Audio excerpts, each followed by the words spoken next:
sacrificed a lot for the creation of this country. Charter of economy हम करें, मुल्क आगे चले। हम ना सिलेक्टेड है ना फॉर्म 47 वाले हैं। We have shot down the enemy's most modern aircraft, including multiple Rafale jets. My favorite field marshal from Pakistan. आप देख रहे हैं खबरों, तबसरों और तज्जियात पर मबनी पाकिस्तान का सबसे मोतबर news show on my radar Kamran Khan के साथ। अस्सलाम वालेकुम, मैं हूं कामरान खान। 6 माह से पूरी दुनिया सर पकड़े बैठी है कि कब अमेरिका और ईरान के दरमियान एक प्रॉपर अमन मुआहिदा हो जाता है, उस पर अमल दरामद शुरू हो जाता है और दुनिया में एक बार फिर माशी रेल पेल शुरू हो सकती है। फिर एक बार उम्मीद की किरण सामने नज़र आई है और कहा जा रहा है कि अमेरिका और ईरान के दरमियान एक बार फिर मुआहिदे के इम्कानात बढ़ रहे हैं। इस हवाले से इस हफ्ते कई अहम रुकावटें दूर करने के लिए इंतहाई अहम डेवलपमेंट्स हुई हैं, जिसमें सबसे अहम किरदार फील्ड मार्शल आसिम मुनीर के दौरे ईरान ने अदा किया। चीफ ऑफ डिफेंस फोर्सेस और chief of army staff field marshal Asim Munir की ईरान की तमाम आला क़यादत के साथ पूरे दिन पीर के रोज़ गैर मामूली मुलाकातें हुई और इन मुलाकातों के दौरान इन मुज़ाकरात में अहम डेवलपमेंट रिपोर्ट हुई है। इन मुलाकातों के बाद इस दौरे में शामिल वज़ीर दाखिला मोहसिन नकवी ने इसे अमन के क़याम के रास्ते में एक इंतहाई अहम डेवलपमेंट कहा था। मगर इससे ज़्यादा इम्पोर्टेंट और काबिल ज़िक्र तस्दीक ईरान के सदर मसूद पेज़ेश्कान की जानिब से आई। उनके ऑफिस ने इस दौरे को इंतहाई नतीजा खेज और इंतहाई अहम सिफारती कामयाबी करार दिया।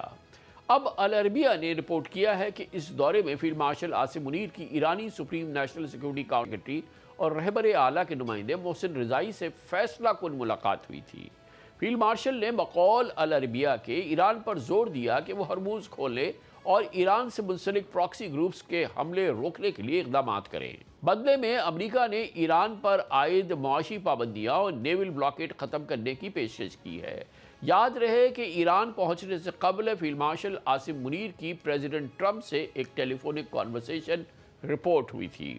इसी मीटिंग के दौरान गोया के जो मैंने डेवलपमेंट आपसे अर्ज़ की, फील्ड मार्शल आसिम मुनीर ने ईरान से जून में अमेरिका के साथ तय पाने वाले इस्लामाबाद MOU पर दोबारा अमल शुरू करने पर भी जोर दिया। इस दौरे के अगले ही रोज़ ओमान के वज़ीर ख़ारजा ने तेहरान का दौरा किया, जिसके बाद ये खबर आई कि ईरान और ओमान स्ट्रेट ऑफ हॉर्मुज़ में शिपिंग के लिए एक नया आर्जी कॉरिडोर बनाने के फ्रेमवर्क पर मुत्तफ़िक हो गए हैं।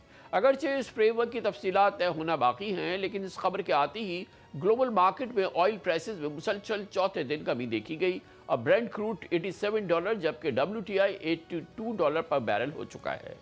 इस डेवलपमेंट को मज़ीद आगे बढ़ाते हुए आज कतर के वज़ीर आज़म वज़ीर ख़ारजा शेख मोहम्मद बिन अब्दुर्रहमान बिन जासिम अल थानी तेहरान पहुँचे, जहाँ वो ईरानी क़यादत को कलीदी यकीन दहानियाँ करा रहे हैं और इसी तसलसल में आज तेहरान में उनकी ईरान के फ़ॉरेन मिनिस्टर अब्बास अराक़ची समेत आला हुक्काम से मुलाकातें हुई हैं। कतरी फ़ॉरेन मिनिस्ट्री के मुताबिक इस मुलाकात में ख़ित्ते की ताज़ा तरीन सूरत हाल, कशीदगी कम करने की कोशिशें, अमेरिका और ईरान के दरमियान दोबारा मुज़ाकरात के लिए मुनासिब माहौल पैदा करने पर बातचीत हुई है।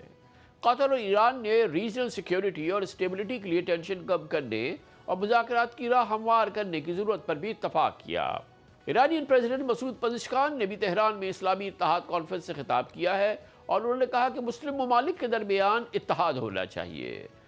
ईरानियन प्रेसिडेंट मसूद पेज़ेश्कान का कहना था कि इख्तलाफात के बावजूद किसी भी मुस्लिम मुल्क की सरजमीन को दूसरे मुल्क के ख़िलाफ़ इस्तेमाल नहीं होना चाहिए। इस वक्त सूरत हाल ये है कि अमेरिका और इसराइल की ईरान पर की जाने वाली कार्रवाइयों के 6 माह बाद ये कॉन्फ्लिक्ट प्रेसिडेंट ट्रंप के लिए मुश्किल और गैर मकबूल स्टेलमेट में बदल चुका है। उनकी अवामी मकबूलियत ज़मीन बेहोश हो चुकी है। अगरचे मिडल ईस्ट में अमरीकी फ़ौजी कार्रवाइयाँ थम चुकी हैं और अमरीकी सेंट्रल कमांड ने तकरीबन 1 माह से किसी नए हमले की इत्तला नहीं दी, ताहम अमेरिका अब फ़ौजी कार्रवाइयों के बजाय ईरान पर इकनॉमिक प्रेशर बढ़ाने की स्ट्रेटजी पर तवज्जो देता दिखाई दे रहा है। हालात में तब्दीली आहिस्ता आहिस्ता पॉजिटिव सिमत में बढ़ती नज़र आ रही है, लेकिन कब इसका वाकई हतमी फ़ैसला होगा और अगर हतमी फ़ैसला नहीं हो रहा तो इस हवाले से क्या रुकावटें हैं, एक बार फिर बात करेंगे। हमारे साथ मौजूद है air vice marshal retired Shahzad Chaudhry साहब, सीनियर न्यूज़ एनालिस्ट हैं और इन्फॉर्म्ड डिफेंस एक्सपर्ट्स भी हैं। बहुत बहुत शुक्रिया वाइस मार्शल साहब, आपने हमें ज्वाइन किया है।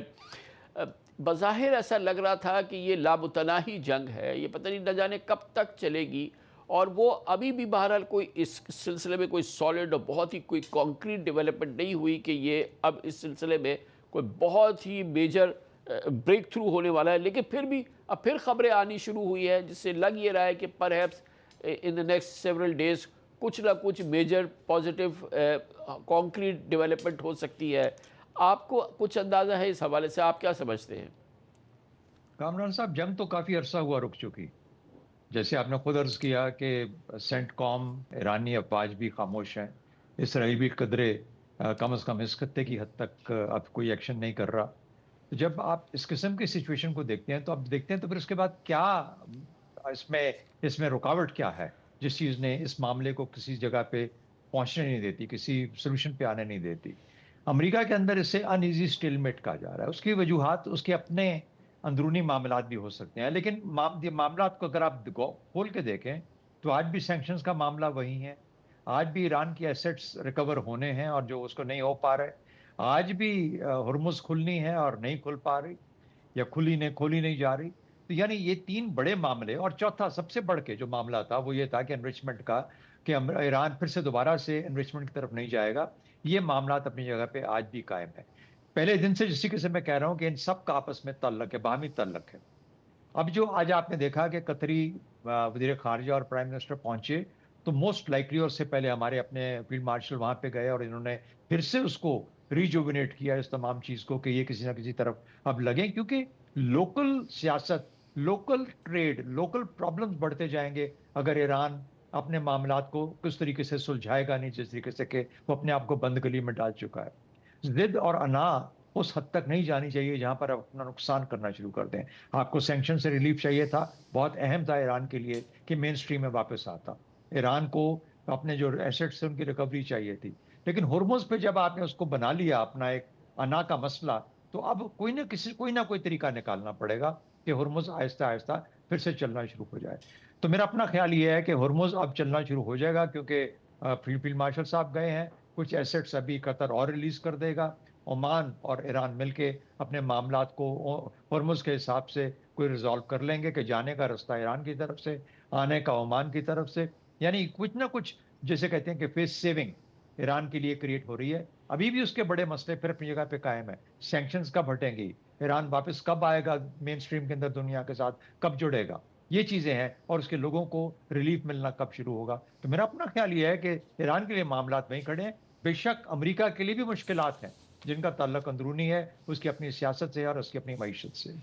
मगर ये जो फील्ड मार्शल साहब गए थे और वहाँ पर उनकी जो रहबर आला के इस वक्त सबसे इम्पॉर्टेंट रिप्रेजेंटेटिव है मोहसिन रज़ाई, जो कि अभी जिनकी अपॉइंटमेंट फिर उन्होंने की है, वो इस की पर्सन है। और कहा ही जाता है कि अल अरबिया ने रिपोर्ट किया है कि वो बड़ी मीटिंग जो थी वो बहुत ही इम्पॉर्टेंट मीटिंग थी, और जिसके बाद अब हमने देखा कि खुद ईरानियन प्रेसिडेंट के ऑफिस ने भी कहा कि बड़ी मेजर डेवलपमेंट हुई है और बड़ी मेजर ब्रेक थ्रू की बात की उन्होंने।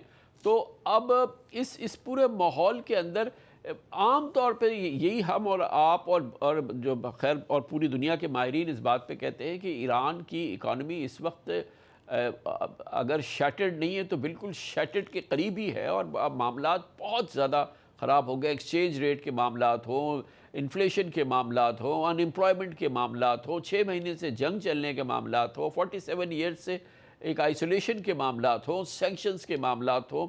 तो आफ्टर ऑल ईरान को किसी न किसी जगह से इस पे अब उस तरफ जाना है ना कि जिससे कि कोई नॉर्मलसी भी कंट्री के अंदर किसी सूरत से बरकरार हो। बेशक देखिए, किसी की एस्टिमेट है और ये स्टडी हुई है कि अगर ईरान टोल्स लेता है हुर्मुज़ के ऊपर तो $6 अरब सालाना से लेकर $14 अरब सालाना तक वो कमा सकता है। इसके बीच में कर लीजिए कहीं ना कहीं पे, अगर वो $14 अरब भी कमाता है तो जो उसका नुकसान हुआ है जंग के अंदर, उसको 20 साल लगेंगे उस नुकसान को रिकवर करते करते। Relief to the people comes later, लोगों की हालत उसके बाद बदलेगी।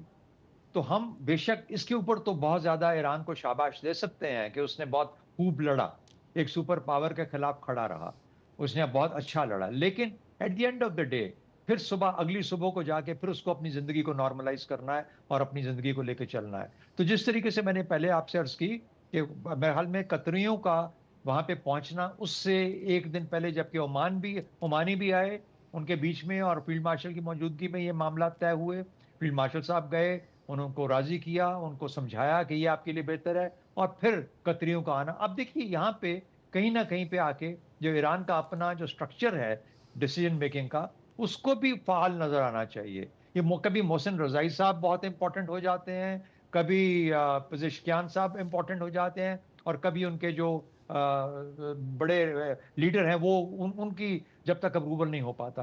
तो इस तरीके से ईरान का चलना मुश्किल हो जाएगा। आहिस्ता आहिस्ता लोग ईरान को भूल चुके हैं, दुनिया चल पड़ी, आगे को जा चुकी है। ईरान अब मसला नहीं है, ईरान सिर्फ अपने लिए मसला बन के रह गया है। हाँ, छोटे मुल्क हम जैसे एशिया के, जापान, साउथ कोरिया, चाइना के पास आज भी स्ट्रेटेजिक स्टॉक्स बेशुमार हैं। वो ऐसा ऐसा खरीदना शुरू करेगा। सर्दियों में आने वाली हैं, लोगों को गैस की, तेल की जलाने की जरूरत पेश आएगी, शायद मुश्किलात और बढ़ें। लोगों को ये ख्याल आएगा कि शायद ओवर अ लॉन्ग रन हमारी जो इकोनॉमीज हैं रिसेशन की तरफ जा सकती हैं। ये बाद के आने वाले साल 2 साल के मसले हैं, लेकिन आज ईरान अपने आप को खोता जा रहा है अगर ईरान वक्त पे फैसले नहीं करता। मेरी नज़र के अंदर ईरान उस जगह उसको पहचानता है, लेकिन वो एक छोटी सी जो जिद है कि ये जो हुर्मुज़ वाली, मेरा ख्याल है उसके ऊपर कोई रास्ता तलाश उन्होंने कर लिया है, और बेहतर है कि कर लिया है, क्योंकि आहिस्ता आहिस्ता दुनिया हुर्मुज़ को भी भूलेगी, ईरान को भी भूलेगी, मामलात नॉर्मलाइज होंगे, और फिर ईरान कोशिश करे कि इससे मैक्सिमाइज करे अपने एडवांटेजेस को, बजाय इसके कि एक भूले हुए मुल्क की तरह फिर से अपने आप को इम्पोर्टेंस देने के लिए कोई इसको वैल्यू किसी और तरीके से क्रिएट करनी पड़े, जो कि बहुत अच्छी या बहुत doesn't go along with the rest of the world. और अब एमाज साहब, गम चाहे पूरी दुनिया की हम बात कर रहे हो, मेजर ग्लोबल पावर्स की बात कर रहे हो, मिडल ईस्ट की बात कर रहे हो, ख़ुद ईरान और यूएस की बात कर रहे हो, तो अब सिवाय इसके कि किसी न किसी सूरत से इस चीज़ के मसले का हल ढूंढा जाए, और अब या जिसका कि हल मौजूद है इस्लामाबाद एमओयू की शक्ल में, वो किसी सूरत से उसकी रिहेबिलिटेशन हो जाए, वो दोबारा उसको जिस फॉर्म में था उसको हम उसको अप्लाई करना शुरू कर दें, तो फिर मसले का तो हल निकल सकता है जल्द से जल्द। बिल्कुल बिल्कुल निकल सकता है। उसमें सैंक्शंस भी थी, उसके अंदर रिकवरी ऑफ एसेट्स भी था, उसके अंदर मेन स्ट्रीम होना भी था, उसके अंदर हर चीज़ मौजूद थी, उसके खदोखाल तमाम तौर पर मौजूद थे उस इस्लामाबाद एमओयू के अंदर। उसको सिर्फ पाया तकमील तक लेके जाना था, उसको अमल पजीर करना था। लेकिन वहीं पे जाके दोनों तरफ की अनाएं और जिद्दें, और फिर ट्वीट उधर के प्रेसिडेंट ट्रंप की, और उसके बाद लेकिन प्रेसिडेंट ट्रंप भी अब रियलाइज करता है कि वो कैसी जगह पे अपने आप को फंसा बैठा, यानी जहां पर कि अब उसको वाकई में एक पॉलिटिकल उसको कहते हैं कि he is paying the cost for it, और वो पॉलिटिकल कॉस्ट उसको पड़ रही है। अब वो खैर उसका आखिरी टर्म है, उसके बाद रिपब्लिकन पार्टी जीते ना जीते, डेमोक्रेट्स ने आना है जिसने आना है, वो शायद इसको रेक्टिफाई भी करेंगे। मेरा अपना ख्याल ये है कि यूरोपियंस के साथ मिलके, या शायद उनको लीड भी लेनी पड़ जाए, एक JCPOA जब तक नहीं हो पाएगा उस वक्त तक बड़े इश्यूज जो हैं उनको रिजॉल्व करना, शायद सॉल्व करना मुश्किल हो जाएगा। लेकिन दरमियानी ये जो एक फंक्शनल रिलेशनशिप है इस खत्ते की, हुर्मुज़ की इस खत्ते के साथ। देखिए दूसरी बात सुनिए, 3 से 4% सिर्फ गैस जाती है यूरोप को इस पूरे गल्फ से।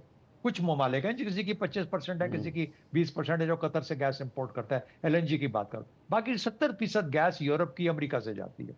उनको परवाह ही नहीं है कि हुर्मुज़ बंद होता है, खुला है, या बंद है, या क्या है। हाँ, एक दुनिया की मार्केट की प्राइस के अंदर फर्क पड़ता है, लेकिन ये रियलाइज होना चाहिए कि ऐसा ऐसा लोग हमारे अंदर, यानी ईरान को होना चाहिए कि लोग ईरान के साथ, ईरान से अपना इंटरेस्ट लूज कर रहे हैं।